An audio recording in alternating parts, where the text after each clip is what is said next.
showing you guys how to make this really fantastic black looking amazing mask. This is actually a recipe that I found on Pinterest. It is not my own personal recipe, but one that I found on a blog that I wanted to share with you guys and see how I made it.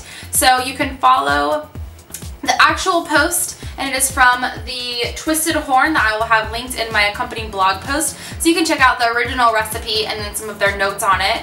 And then you can follow along with my tutorial of how I made this charcoal clay-based mask that also has essential oils and is using either organic or completely natural ingredients, so you know what you're putting on your face, and you can do a nice detoxing, just kind of like pore unclogging mask that is super similar to the Glam Glow masks that are really expensive at Sephora. That was their whole plan for this mask, was to create an alternative that's a little bit less expensive, actually a lot less expensive. I bought all of my products for $56 and I could probably make like maybe a gallon of this stuff compared to spending a substantial amount at Sephora on one of these masks, and you don't know what some of the ingredients are. So before I talk way too much, check out my accompanying blog post where you can find all of the ingredients and how much I used, as well as the accompanying recipe from the original blog. Thanks so much, guys!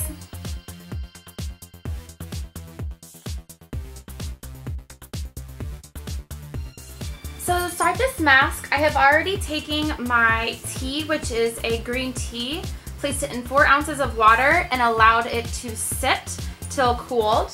And then the next thing that the ingredients or that the recipe tells us to do is to melt the coconut oil, and my coconut oil is over here and already melted. So those 2 tasks are already done. And then the next thing it tells us to do is to combine all the ingredients except for the tea and whisk together. So what I'm going to do is take my clay, put in the amount of clay that I need. I'm going to take my coconut oil and I'm going to place my coconut oil in. Then I'm going to take my aloe vera and place that in. Then moving on to my essential oils, which is tea tree, peppermint, and eucalyptus oil. Then moving on to 8 of the charcoal tablets. That way that you can open them and the charcoal comes out in a fine powder. Then I'm going to take my whisk and mix all of those ingredients together until they feel completely emulsified into kind of a little lumpy substance. Remove the tea bag from your tea and slowly pour in cooled tea. So I'm just going to do a little bit at a time and stir and mix. It's probably going to be kind of a thick texture since it is going to be a mask.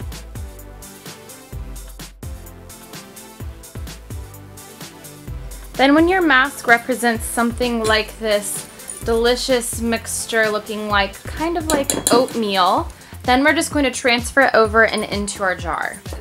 So then I'm just going to grab my little jar that I'm going to transfer over all my ingredients. Then using a spatula, I'm just going to get everything off the edges and scoop it into my little jar.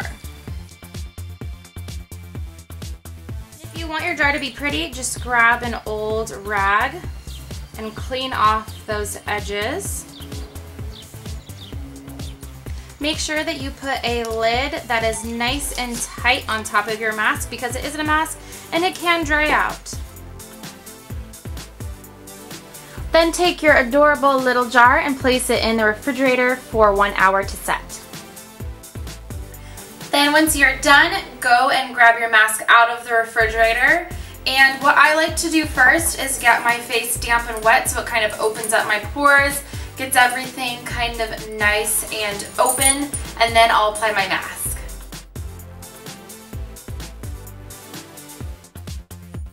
Then you're just going to apply the face mask all over like so, keeping out your eye area, of course, unless you want to get something crazy up in your eyes. And I applied it down onto my neck as well, and I just used my fingertips. It's pretty easy to spread. You don't need a brush or anything crazy to put this on. And like I said, I'm just going to leave this on, and then it's going to stay on for about 10 to 15 minutes, depending on how long it takes for it to completely dry. When you feel it's completely dry, then just go loosen it up with some warm water and simply wash off your face and follow up with a moisturizer.